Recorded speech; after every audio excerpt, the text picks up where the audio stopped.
जदि मु आपणको कहिबी आपण जातु 5 दिन जोठी मलमूत्र अच्छी से स्थान रे बसी रहिबे किंतु आपण जिबे नहीं कहीं जानिछंती ना मलमूत्र स्थान रे रहिबा पई आपण चाहिबे नहीं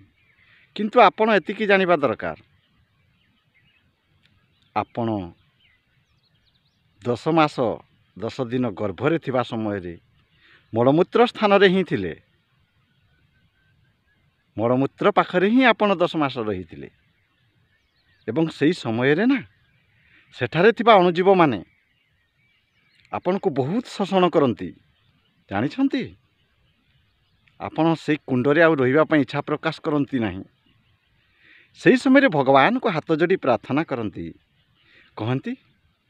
हे प्रभु मते ए कुंडरू मुक्ति दियो मते बाहर को पठाई दियो किंतु भगवान कौन कहती जानिछंती भगवान कहती जदि तू बाहर को जीवा को चाहूछु तेबे मोर गोटे शर्त अच्छी ना मु राजी तेबे कहतु भगवान कहती तू जेपरी ना ए कुंड को आउ बारंबार न आसु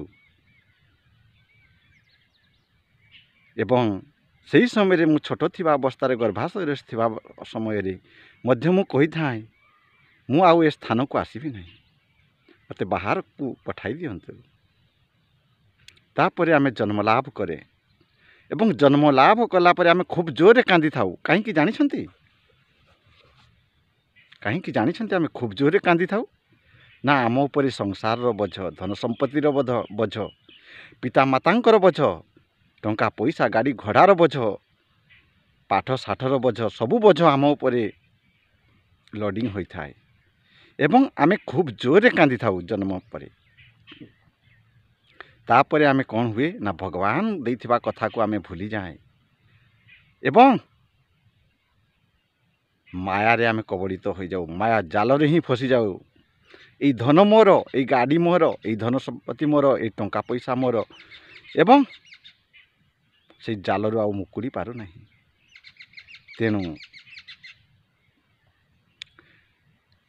से जाल रू मुकुड़ीबा पई हेले हमकु कौन करिया पई पड़िबो जानिछंती प्रभुंकर शरण जीवा पई पड़िबो भगवानकर शरण जीवा पई पड़िबो जेमिति जेमिति गड़िया भितरे समस्त माछ थांती किंतु जाल मारिबा लोक कौन करे ना से जाल मारी समस्त माछ को से गोटाई थाए किंतु केतेक माछ अछंती से माछ माने जाल रे फसंती नहीं से माया जाल रे फसंती नहीं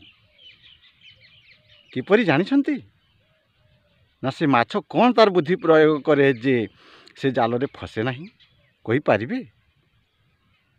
ना जेते बेले जाल रे झाल फपाड़े से समय रे जे बका माछ कौन करे ना से दूर को चली जाए आउ जे चतुर माछ से कौन करे ना जे जाल फपाड़ू थिबा ता पाद तल को चली आसे बुझी होची से ता पाद तल को चली आसे दूर को जाउथिबा माछ से जाल रे फसी जाए एवं तार मृत्युवरण हो जाए एवं जे जाल मारुथिबा व्यक्ति पाखक जो माछ चली आसे ना से बंची जाए ठीक एहीपरि जो चतुर व्यक्ति जे चालाक व्यक्ति से भगवान कर शरण को आसे फल से मुक्ति को लाभ करे मोक्ष को प्राप्त लाभ कर जाए आउ जे ना सत्संग ठाकुरंकर कथा ठार जे दूर को चली जाए ना से माया रे फसी जाए से बहुत बड़ मूर्ख से जानी पारे नहीं जे मो माया जाल रे फसी जाइछि एवं से नरक को गति करिथाए सेतिपई भगवान कर शरण को आसंतु ठाकुरंकर कथा श्रवण करंतु एवं मोक्ष को लाभ करंतु जय जगन्नाथ स्वामी।